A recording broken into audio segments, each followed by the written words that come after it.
მოგესალმებით კიდევ ერთხელ, მივესალმებით მაყურებელს. სრულიად ბუნებრივია, რომ მეზობელ ქვეყნებთან გქონდეს კარგი ურთიერთობა, თუმცა ნათლად უნდა გვესმოდეს, რომ შეუძლებელია ეს კარგი ურთიერთობა გქონდეს შენი სახელმწიფო ინტერესების საწინააღმდეგოდ. იგულისხმება ის, რომ ვინ არის ჩვენი ქვეყნის მეგობარი, დასავლური სამყარო თუ ავტორიტარული რეჟიმები, ისეთი როგორც არის ირანი ამ შემთხვევაში, ირანის დღევანდელი მმართველი ელიტა, რომელმაც რამდენიმე დღის განმავლობაში 10,000-ობით საკუთარი მოქალაქე დახვრიტა თეირანის ქუჩებში. 10,000-ობით საკუთარი მოქალაქე დახვრიტა და ამ დროს ხედავთ, რომ სინამდვილეში ვინც არის ჩვენი ქვეყნის როგორც ისტორიული მოკავშირე და მეგობარი და ასევე გრძელვადიან პროცესში საქართველოს მხარდამჭერი იქნება სუვერენიტეტის მხარდამჭერი, საქართველოს ტერიტორიული მთლიანობის მხარდამჭერი, საქართველოს ეკონომიკის მხარდამჭერი იქნება გერმანია ავიღოთ თუნდაც. გერმანიას ყოველდღე აგინებდე, ლანძღავდე და ამ დროს აიათოლა ხამენეის გასვენებაში ჩადიოდე პერიოდულად. გავიგე, მაგრამ ასე ვთქვათ, კავშირით თუ კომუნიკაციით 300 კილომეტრი არის ირანის საზღვართან დაშორება საქართველოს საზღვრიდან. ანუ ფაშინიანი იქ არის, აზერბაიჯანის პრემიერი იქ არის, ამერიკის შეერთებული შტატები მათი სტრატეგიული პარტნიორია, განსხვავებით ჩვენთან დაპაუზებული ურთიერთობის, ანუ რადგან მათ გადაწყვიტეს, რომ ასე უნდა მოიქცნენ, ქართული ოცნება მოყავს ეს არგუმენტად, რომ მათაც ძალიან პრაგმატული პოლიტიკა აქვთ ამ კონკრეტულ შემთხვევასთან მიმართებაში. ამიტომაც ვამბობ ზუსტად, რომ მეზობლებთან ურთიერთობის შენარჩუნება არის კარგი, მაგრამ სრულიად გაუგებარი და ამორფულია საერთოდ სააზროვნო ლოგიკიდან ამოვარდნილია, როცა მეგობარს აგინებ და მას, რომელიც მეზობელია, მაგრამ არ არის კარგი მეზობელი, ვერავინ ვერ იტყვის, რომ კარგი მეზობელია ის მეზობელი, რომელიც საკუთარი 10,000-ობით მოქალაქის ჟლეტა შეუძლია 48 საათში, 24 საათიანი დღის პირობებში 10,000-ობით მოქალაქე ამოჟლიტეს საკუთარ ქუჩებში, დედაქალაქის ქუჩებში. მე არ მჯერა, რომ მსგავს ხელისუფლებას კი არა, საერთოდ ადამიანებს, საერთოდ მსგავს ორგანიზაციებს აქვთ რაიმე ტიპის შესაძლებლობა, რომ იყვნენ ან კარგი მეზობლები, ან კარგი მეგობრები, ან კარგი ნათესავები და ასე შემდეგ. უბრალოდ დავაზუსტებ, ამერიკელებს ისინი აღარ აგინებენ, ჩვენ ვნახეთ, რომ პირიქით მიღებაზე ირაკლი კობახიძეს სიტყვით გამოსვლის შესაძლებლობაც ჰქონდა ამერიკის საელჩოში. კი, ამას ვხედავთ, რომ ერთი მხრივ ისინი სიტყვითაც გამოდიან, მეორე მხრივ სარგებლობენ იმ ბენეფიტებით, რასაც დასავლური სამყარო სთავაზობს ქართულ ოცნებას, როგორც არა რეალურად დე-ფაქტო ხელისუფლებას, ეს ხო აღიარებული ფაქტი, დე-ფაქტო ხელისუფლება არის ქართული ოცნება, რომელიც სარგებლობს იმ ბენეფიტებით, მაგრამ პარალელურად აგრძელებენ ლანძღვას. გერმანიის შესაბამისი საფინანსო ფონდები, რომლებიც აფინანსებენ საქართველოში წყლის პრობლემის მოგვარებასაც კი, გზების მშენებლობას, ჰაერის მონიტორინგს, სხვა ქვეყნის საელჩოები აფინანსებენ დედაქალაქში, თბილისში. ამით სარგებლობს ქართული ოცნება, მაგრამ პარალელურად გაგრძელებენ ლანძღვას. მაგალითად, ელჩები, რომლებსაც სულ ახლახანს რამდენიმე ელჩს ამოეწურა საკუთარი უფლებამოსილების ვადა და მათ ჩანაცვლების პროცესი დაიწყო, ჩანაცვლების წინა გამოსამშვიდობებელ დღეებშიც კი დასცინეს, შეურაცხყოფა მიაყენეს ჩვენი მეგობარი ქვეყნების ელჩებზეა საუბარი. ბოლო პერიოდში რაღაცა ელჩი ისე აქციას გეგონებათ რაღაც წარმოუდგენელ იყოს. ისინი იცავენ საკუთარი ქვეყნის და მათ შორის დემოკრატიული პრინციპებს და თუ ვინმეა დღეს ჩვენი ქვეყნის მეგობარი არის მაგალითად გერმანიის სახელმწიფო, საფრანგეთი, ბრიტანეთი და ამ დროს ივანიშვილი და კობახიძე გვთავაზობს და უხეშად ვიტყვი ტენის სტრატეგიულ მოკავშირედ ჩინეთს, რომელმაც ხმა მისცა საქართველოს ინტერესების საწინააღმდეგოდ გაეროს უნიშნელოვანეს კენჭისყრაზე. პირდაპირ ჩინეთი არ უჭერს მხარს აფხაზეთში და ცხინვალში დევნილების დაბრუნებას. აი წარმოგიდგენიათ, თქვენ რომ სახელმწიფო წარმომადგენელი იყოთ. მათი არგუმენტი არის, რომ თვითონ ტრამპი იყო აგერ ჩინეთში ვიზიტით ჩასული და ამერიკის შეერთებული შტატებით ცდილობს დაალაგოს ჩინეთთან ეკონომიკურიც და პოლიტიკური ურთიერთობებიც. ამერიკის შეერთებულ შტატებს არ აქვს ტერიტორიული მთლიანობის პრობლემა, იმიტომ რომ ჩინეთი აღიარებს ამერიკის ტერიტორიულ მთლიანობას. ჩვენ შემთხვევაში ჩინეთის კომუნისტური მთავრობა არ აღიარებს საქართველოს სუვერენიტეტს. ის ორმხრივი ხელშეკრულება, რომელიც გაფორმდა ჩინეთსა და სტრატეგიული პარტნიორობის ხელშეკრულება ჩინეთსა და საქართველოს შორის.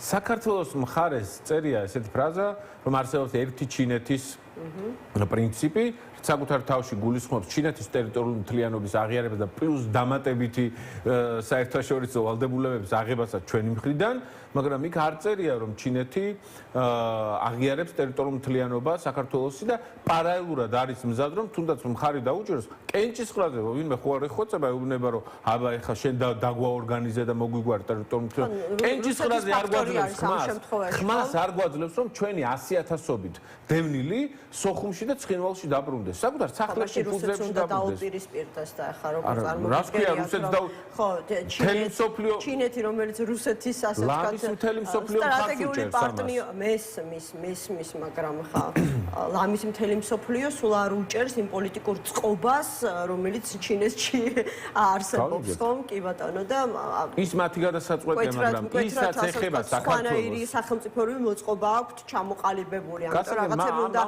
გაიმიჯნოს ხოლმე ხო ჩვენ შევდივართ იმაში, რა არის სიმართლე საქართველოსთან მიმართებაში. სიმართლე არის, რომ მოხდა გენოციდი, ეთნიკური წმენდა, ყველაფერი ქართველების წინააღმდეგ, უბედურება რუსების ხელით, აფხაზეთში და ცხინვალში და ამ დროს ჩინეთი არ უჭერს მხარს ჩვენი დევნილების დაბრუნებას და ამ დროს ივანიშვილი დღეს ვისთანაც თანამშრომლობს და პარტნიორობას აპირებს და ეს ოფიციალურად გააფორმა არის ჩინეთი.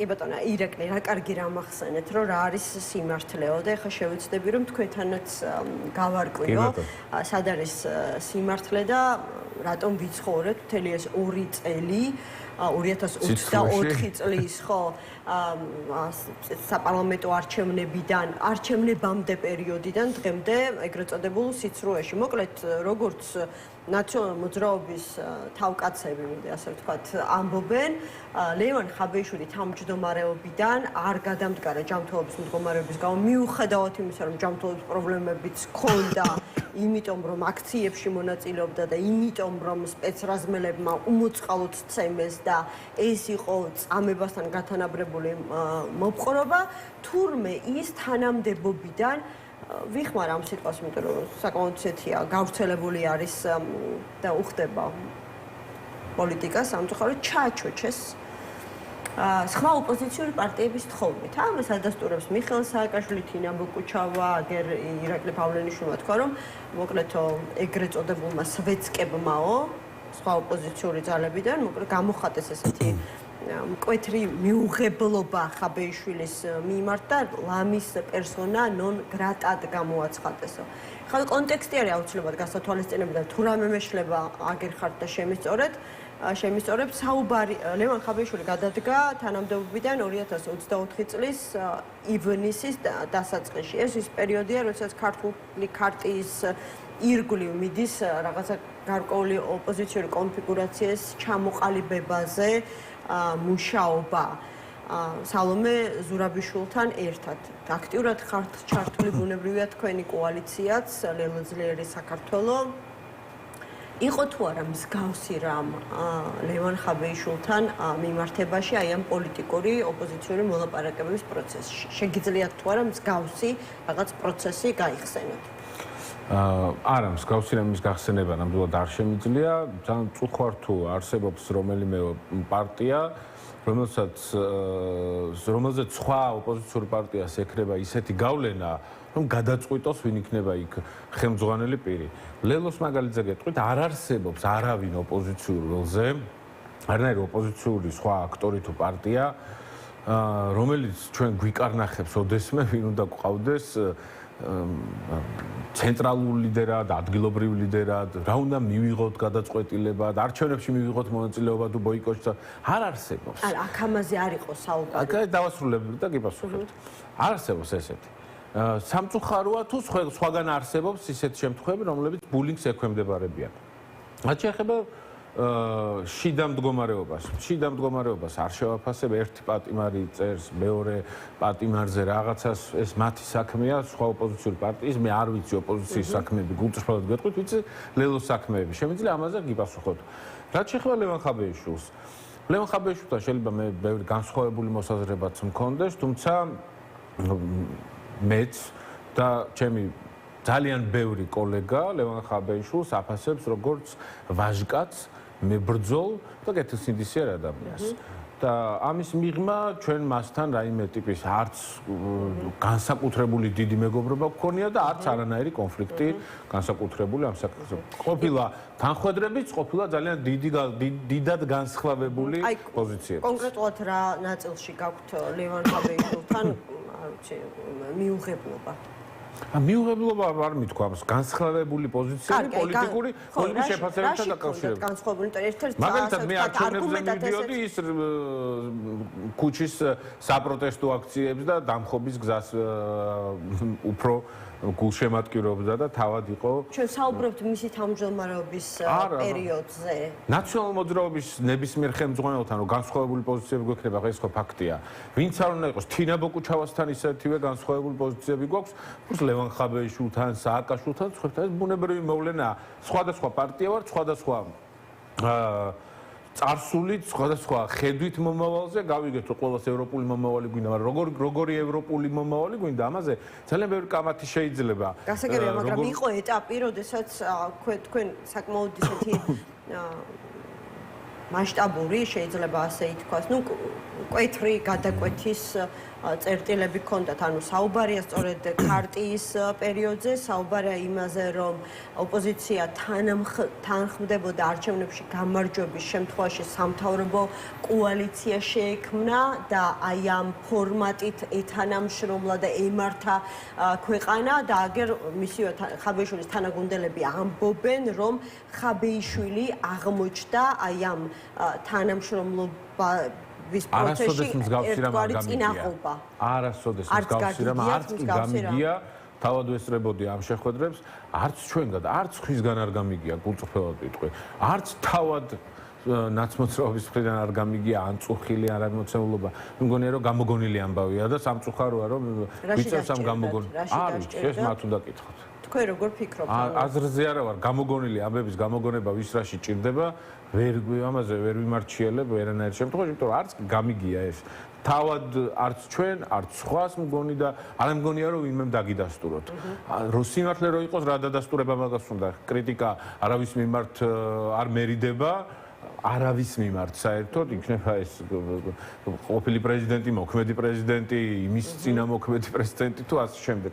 შესაბამისად, უბრალოდ არარსებულ რაღაცაზე ვმსჯელობ. ანუ ლევან რომ ამოვწუროთ და რაღაცნაირად დავასრულოთ თქვენთან მიმართებაში, იმიტომ რომ სხვებთან ეს შეკითხვები ღიაა, იმიტომ რომ არ დაუკონკრეტებიათ თავად ამ ინფორმაციის ავტორებს და მანამ სანამ მეტ კონკრეტიკას არ შემოიტანენ ამ ამბავში, ეხა ბუნებრივი ეჭვი ყველას მიმართ იქნება. ლელოსთან დაკავშირებით რომ დავასრულოთ ამ თემაზე საუბარი და ბოლო მოვუღოთ ყველანაირ ასე ვთქვათ ინსინუაციას და ან თქვენც იყავით ერთ-ერთი მთავარი ფიგურანტი და ბუნებრივია ვიდრე არ დაკონკრეტებულა ვისთვის იყო ლევან ხაბეიშვილი პერსონა ნონ გრატა შესაბამისად ეჭვი შესაძლებელია ხო ეჭვი შესაძლებელია ყველას მიმართ არსებობს ანუ ლელოსთვის ლევან ხაბეიშვილი არ იყო დამაბრკოლებელი შემაფერხებელი ფაქტორი ნაციონალურ მოძრაობასთან თანამშრომლობის ფორმატში. ნამდვილად არ ყოფილა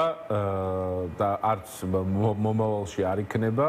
ლევან ხაბეიშვილი ახლა არის პატიმარი, ჩვენი აზრით უკანონო პატიმარი, პოლიტიკური შერჩევითი სამართლის მსხვერპლი.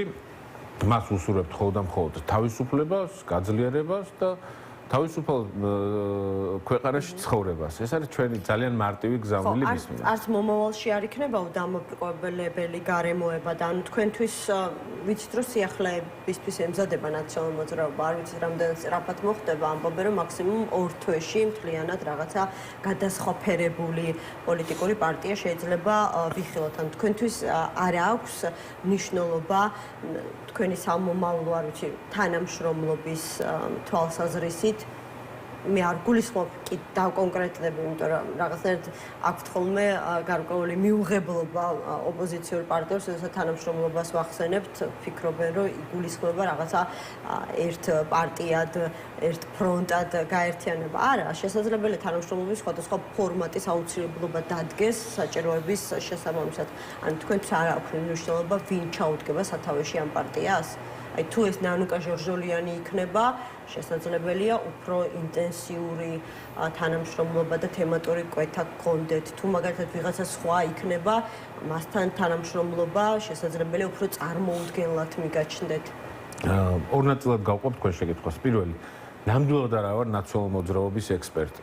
არც კარგი შემფასებელი ალბათ ნაციონალური მოძრაობის შიგნით მიმდინარე პროცესების აწმყოში თუ წარსულში მომავალზე მით უმეტეს პროგნოზს ვერ გავაკეთებ. რაც შემიძლია ვთქვა ლელოზე, ლელოს ძალიან მარტივი სტრატეგია აქვს არჩეული. ეს არის ბრძოლა ყველა ველზე, ეს არის შინაარსობრივი თავსებადი მოკავშირეების ძებნა იმ პრინციპით, სადაც ერთი არ მოგწონს წარსული, მათ შორის წარსული ხელისუფლება, არ მოგწონს აწმყოში ყოფი ბიძინა ივანიშვილის რეპრესიული რეჟიმი და გვინდა ისეთი მომავალი, სადაც არც ერთი და არც მეორე არ იქნება დომინანტური. იქნება კოალიციური მმართველობა, შეცდომებისგან დააზღვევს პოლიტიკური აქტორები ერთმანეთს და ამისთვის ჩვენ საკუთარ თავს კი ვაცხადებთ ალტერნატივად. იმისთვის რომ ალტერნატივად საკუთარი თავი გამოაცხადო, ამისთვის ბევრი უნდა იშრომო, ნდობა უნდა მოიპოვო მოქალაქეების, მაგრამ ვერ უნდა წარმოგედგინოს საკუთარი თავი ვერც ერთ პოლუსზე, ვერც მეორე პოლუსზე. ხშირად ეს ორივე პოლუსი ცდილობს რომ მარტო თავად და თვითონ არსებობდნენ ამ პოლიტიკურ ველზე, ამის გზავნილები, მესიჯები, კონკრეტული შემთხვევები მრავალია. პოლიტიკური ანალიზი თქვენ თქვით რომ ვერ გამოვდგებიო, აი ასე რომ ასე ვთქვათ დიალოგის რეჟიმშიც რომ ვისაუბროთ, ხო? თქვენ თქვით რომ ვერ გამოვდგებიო ნაციონალური მოძრაობის ექსპერტათო და ეხლა აბსოლუტურად ყველას აქვს უფლება ან ისაუბროს და უფრო ღრმად შევიდეს ანალიზში სხვა პოლიტიკური პარტიების შესახებ, ან უბრალოდ რაღაცა მოკლე კომენტარით და შეფასებით შემოიფარგლოს, მაგრამ აი თქვენ თავად გაიხსენეთ ის პოლიტიკური მოცემულობა, რომელიც საქართველოში წლებია გრძელდება. გულისხმობ ორ პოლიტიკურ პოლუსს. სხვათა შორის ნანუკა ჟორჟოლიანმა, რომელიც შესაძლებელია დიდი ალბათობით, აი ყველა წინაპირობით იქნება ნაციონალური მოძრაობის ახალი თავმჯდომარე, სწორედ ესეთი პოლიტიკური ანალიზი შემოგთავაზა, რომ ისევ 2028 წლამდე ეს მოცემულობა იქნება ბიძინა versus მიშა. და მხოლოდ მიშას შეუძლია დაამარცხოს ბიძინა ივანიშვილი. ანუ ეს აი თქვენ როგორც ოპოზიციურ აქტორს კიდევ ვიცით რომ ორივე პოლიტიკურ ძალას ეს ხელს აძლევს, ხო, ამას განვლილი 14 წელიწადი ჩვენ გვიჩვენებს გარდა ბოლო არჩევნებისა, სადაც ნაციონალური მოძრაობა მესამე ადგილზე გავიდა. მანამდე ყოველთვის მეორე ადგილზე იყო ხმების რაოდენობით. ეს თქვენთვის ხელის შემშლელი ფაქტორი არ არის? არის. კი ბატონო, და რას აპირებთ? რა თქმა უნდა, არის პოლარიზება, არის პრობლემა, პოლარიზება რომ ცუდია, ამაზე საუბრობს არა მხოლოდ ალტერნატიული პოლიტიკური აქტორები, ლელო და რიგითი მოქალაქეები, არამედ საუბრობენ მათ შორის ჩვენი გულშემატკივრები, საერთაშორისო ორგანიზაციები, მეგობარი ქვეყნები და ასე შემდეგ. პოლარიზების დაძლევაზე არაერთ გზის, არაერთხელ ითქვა, რომ არის ძალიან მნიშვნელოვანი. უნდა გვესმოდეს, ვის აწყობს ამ პოლარიზების შენარჩუნება. სწორედ ამ ორ პოლუსს. ერთ მხარესაც, მეორე მხარესაც, იმიტომ რომ ამ ორ მხარეს ერთმანეთს გვაქვს ძალიან ბევრი რამ წამოსაძახებელი. მე კი გავაფუჭე, მაგრამ აი შენ რომ მაშინ გააფუჭე 9 წლის განმავლობაში, შენ ახლა 14 წელი რომ აფუჭებ და ეს დაუსრულებელი კინკლაობა, სადაც აღარ რჩება დრო პენსიაზე, სალაპარაკო ციგარიბეზე, განათლებაზე, ჯანდაცვაზე, გზა რო არ არის, ქუჩაში რო ადამიანები იღუპებიან, ხან დენი ურტყამს პატარა ბავშვს, ხან ორმოში ვარდებიან, ხან შადრევანი, ხან მანქანა პარკინგზე, ტროტუარზე ეჯახ. ამისთვის დრო აღარ რჩება. იმიტომ რომ აბა ვინ ვიზე რა თქვა, ვინ ვის ტალახი ესტროლა, ვინ დაადანაშაულა ფულის აღებაში, ქართულ ოცნებასთან თანამშრომლობაში, ასე სულ ცდილობთ ლელო რომ ვისაუბროთ ხალხის პრობლემებზე. როცა რეგიონებში დავდივარ და ჩამოვდივარ ხოლმე, სულ მაქვს რომ აი იქნება მომეცე შესაძლებლობა რომ აი მოვყვე ხარაგაულში სკოლების საკითხზე, ლანჩხუთში ერთ სოფელში რომ ორი სკოლა და ერთი ბაღი დაანგრიეს, რანაირად მოახერხეს ეს და ეს ამბავი მოვყვე. როგორ შეიძლება და ამ დროს ყოველთვის ჩვენ გვიწევს და ხალხი ამიტომაც შორდება პოლიტიკას, იმიტომ რომ ვეღარ ხედავ რა შეინტერესებს რაღაცა თურქული, ინდური თუ ბრაზილიური სერიალი, რომელსაც პოლიტიკურ პროცესის დროს უყურებს. არა ინტერესებს, ჩემი აზრით. და ქუჩაშიც რო დავდივარ სოფელში ამართლებდა 14 წლის განმავლობაში ირაკლი ეს როგორც თქვენ ამბობთ რაღაცა თურქულის პოლიტიკური სერიალი ანუ ოპოზიცია რა შეცდომებს უშვებდა ანუ რომ არ გაემიჯნა კარგად ნაციონალურ მოძრაობასთან წითელი ხაზი თავიდან არ გავაუბრობთ ეხლა რომ ქართული ოცნების დღის წესრიგი იყო დაპირისპირება მათ შორის ოპოზიციურ პარტიებს შორის და ამის წახალისება სამწუხაროდ უნდა ითქვას რომ პროპაგანდის მიღმა ამას ხელი შეუწყო ობიექტურმა კრიტიკულმა ტელევიზიებმაც და თავად პოლიტიკოსებმაც ხელი შეუწყოთ. რაში შეუწყოთ თქვენი ხელი, ანუ ასე ვთქვათ, ოპოზიციაში და ჩვენ ერთად. მე ესე ვიტყოდი, მიუხედავად იმისა, რომ სულ სხვა ფლანგზე ვართ, თქვენ მედია, დამოუკიდებელი მედია პლატფორმა და გადაცემა მე როგორც პოლიტიკოს ორივემ ხელი შეუწყეთ. აი მაგალითად უხეშად ვიტყვი, მე ხელი შევუწყე რომ შეიძლება რაღაც მომენტში გავბრაზდი და სხვისკენ ტალახი ვისროლე, თქვენ თავის მხრივ ხელი შეუწყეთ, ჩემ შეფასებას ვამ, ხელი შეუწყეთ იმაში რომ სულ ეს არის განხილვაში. აბა ეს იმან რაზე თქვა, აბა როგორ თქვა და ამ დროს არავის არ აინტერესებს, რატოა ამ მაგალითად დედაქალაქში, ნაძალადევის რაიონში მარტო რატოა დანგრეული 10-მდე სკოლა. და ამ დროს როგორ ამ თემებზეც ძალიან ბევრი გვისაუბრია, მაგრამ თვითონ აყენებდა ოპოზიცია ასე საკითხს, რომ ჩვენ წალწალკე ვერ ვიქნებით ისეთი ძლიერი, ასე ვთქვათ, დაპირისპირების ძალა ქართულ ოცნებასთან, რომ ისინი შევცვალოთ ხელისუფლებაში. ამიტომ გვჭირდება იგივე გავიხსენებ, არ ვიცი, რომელი ერთი ფორმატი გავიხსენო, რამდენი ფორმატი თანამშრომლობისა, ხო?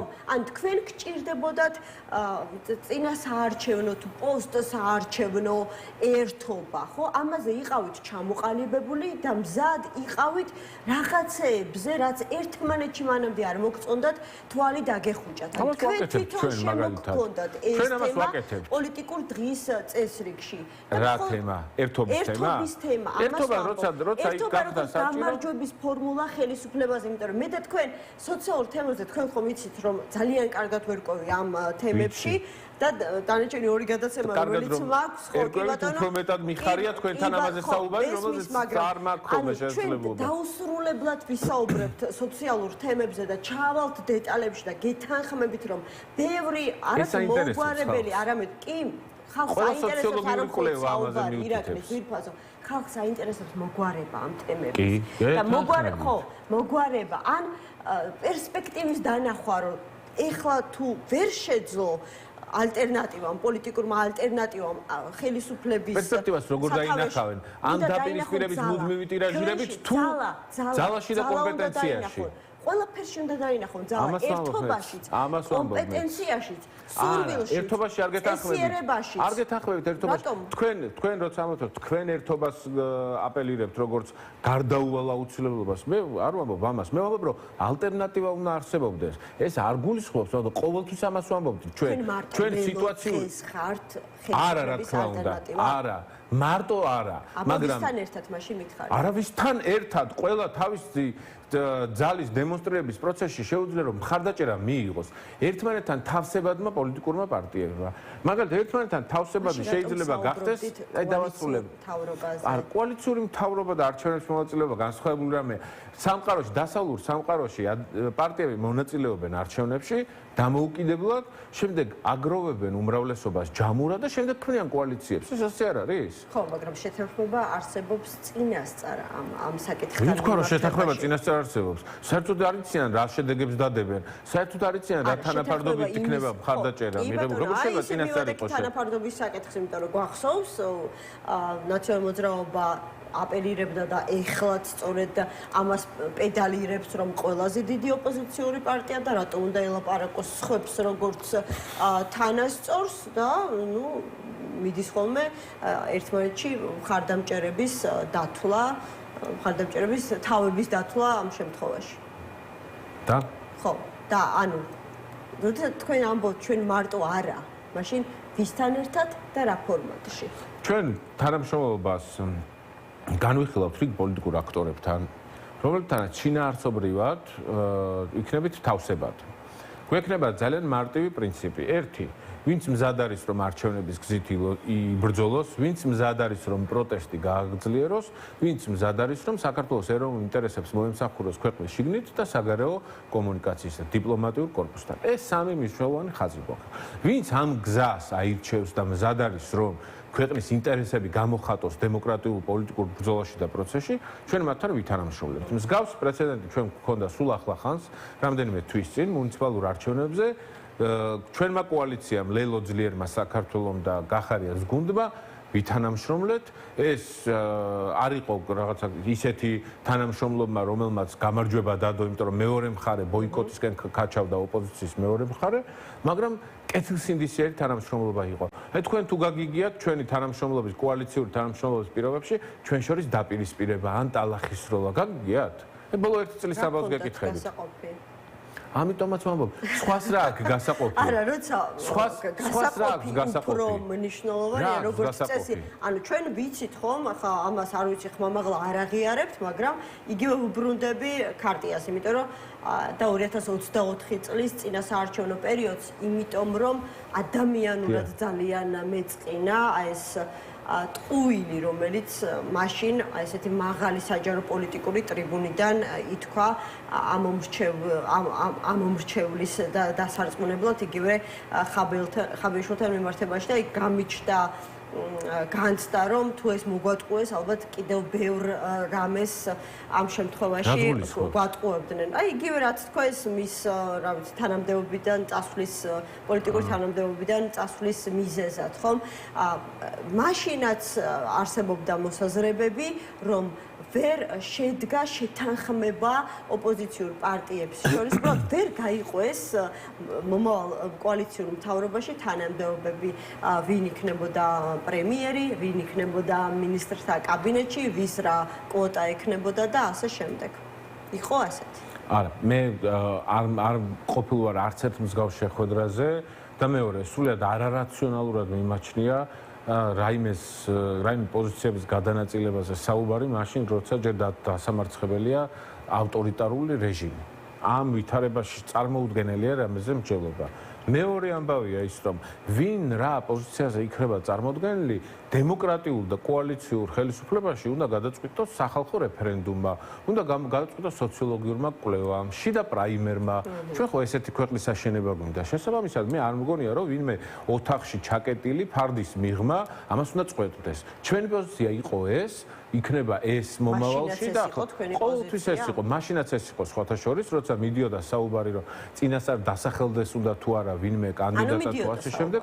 მსჯელობა იყო რაღაცა ზოგადი მსჯელობა, შეიძლება პრეტენდენტებიც იყვნენ, ჩვენი პოზიცია იყო, რომ ხალხმა გადაწყვიტოს, დემოკრატიულმა პროცესმა გადაწყვიტოს. ამისთვის პრეტენდენტიც არ ყავდათ, ანუ პრემიერ-მინისტრობის კანდიდატიც არ ყავდათ ჩვენი კოალიციიდან. ყავდათ, მაგრამ არ საუბრობთ. არა, არ საუბრობთ, რა თქმა უნდა, ყავდა და გვყავს და გვეყოლება კიდევაც.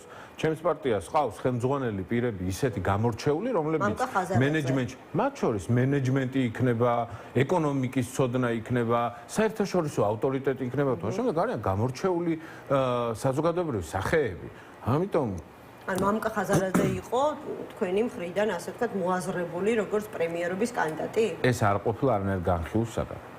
ხო, გავიგე რომ განხილვის საგანი არ ყოფილა ეს რაღაცა ფართო ოპოზიციურ ფორმატში, მაგრამ ნუ თქვენი მხრიდან თქვენ შიდა კოალიციურ თემად თუ იყო? არ ყოფილა თქვენ. არც ეს არ ყოფილა. იმიტომ რომ როგორც ჩანს რაღაცა შინაგანი განწყობა გაქვთ ასეთი რომ თუ კი ვინმე იქნება, ეს იქნება მამუკა ხაზარაძე.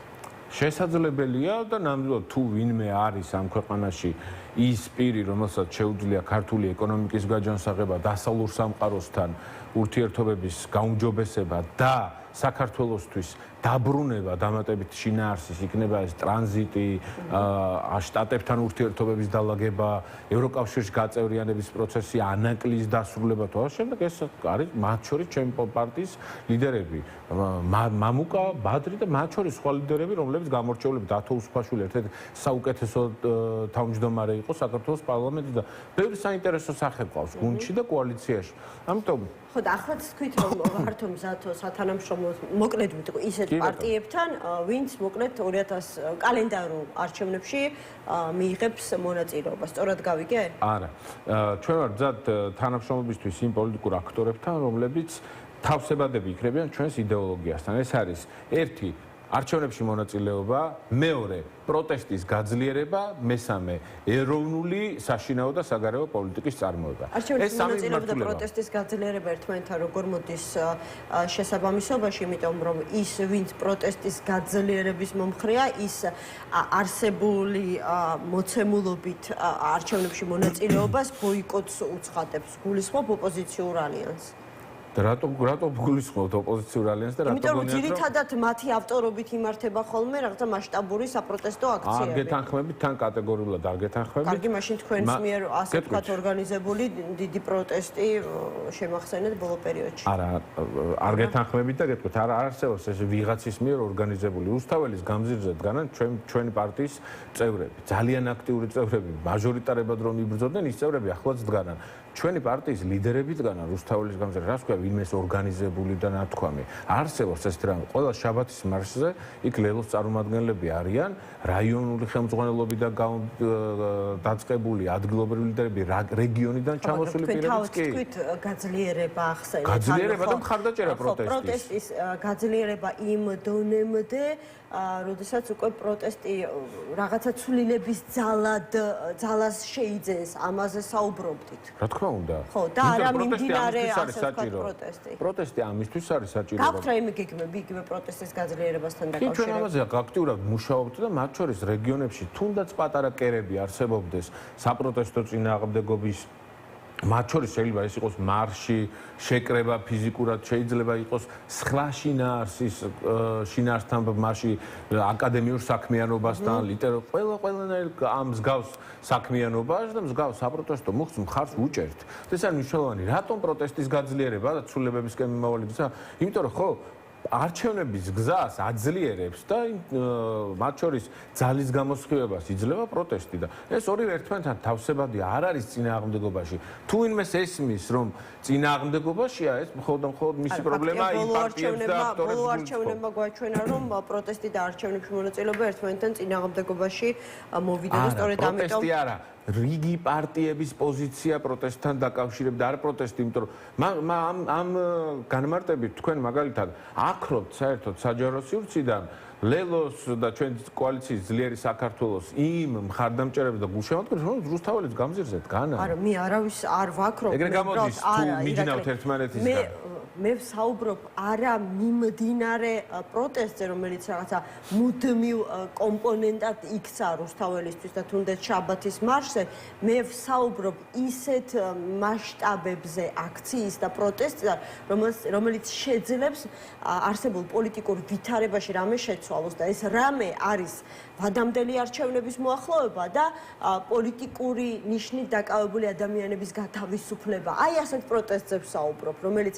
აი ამ ორ მოთხოვნას რაღაცნაირად პატიმრების გამოყვანა? აბა მაშინ რატომ ითხოვს პოლიტიკური მოთხოვნა, იმიტომ სამართლიანობა ითხოვს, ობიექტურობა ითხოვს, რომ ეს მოთხოვნა უნდა იდგეს ტყის წესრიგში, თუმცა გავიგე მოთხოვნა მოთხოვნისთვის არის, ანუ არანაირ პერსპექტივა ამ მოთხოვნის აღსრულებას არ აქვს. ივანიშვილის პირობებში თქვენ გონიათ რომ 100,000 ემატუხიაშვილი რო გამოვიდეს ქუჩაში რუსთაველის გამზირზე, ამის გამო პოლიტპატიმრებს გამოუშვებენ? არ დაიჯეროთ ეს არის. ემატუხიაშვილი არა, მაგრამ იყო მოლოდინი რომ 100,000 ადამიანი თუ გამოვიდოდა, ხელისუფლება ამ ხალხის რაოდენობის და კრიტიკული მასის წინაშე უკან დახევას დაიწყებდა და უკან დამხევი ნაბიჯები იქნებოდა კანონების გაუქმება, პოლიტპატიმრების გათავისუფლება და დიალოგის სივრცის გახსნა ვადამდელი არჩევნების ჯერჯერობით არანაირი შედეგი ამ თვალსაზრისით ჩვენ არ გვაქვს. მიუხედავად იმისა, რომ 2 წელია პროტესტი არ ასე ვთქვათ შეწყვეტილა, მოდი ასე ვთქვათ, ტემპებმა, მასშტაბებმა იკლო, შემცირდა. ეხლა როგორც უნდა არ მოგეწონოთ ეს ჩემი ნათქვამი, სიმართლეს თვალი უნდა გაუსწოროთ, მაგრამ ფაქტია უფრო მეტი არის საჭირო და უფრო დიდი ძალისხმევით. იმედგაცრუება, რომელიც საზოგადოებაში არსებობს ხშირად პოლიტიკური პარტიებით, პოლიტიკოსებით თუ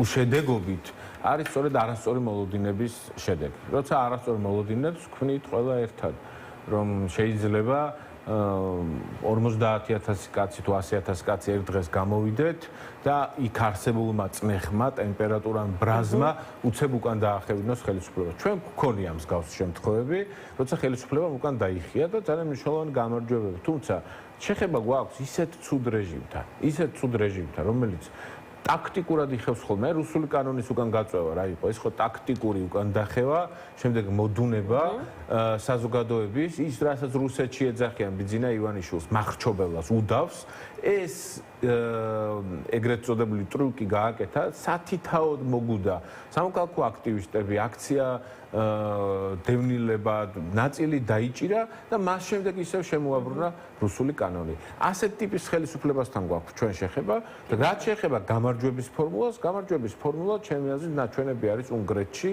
არსებითად განსხვავებული პოლიტიკური დღის წესრიგის შექმნა, რომელიც მათ შორის ქართული ოცნების ველზე გადადის, კონსერვატიული მესიჯებით, გზავნილებით და ასე შემდეგ.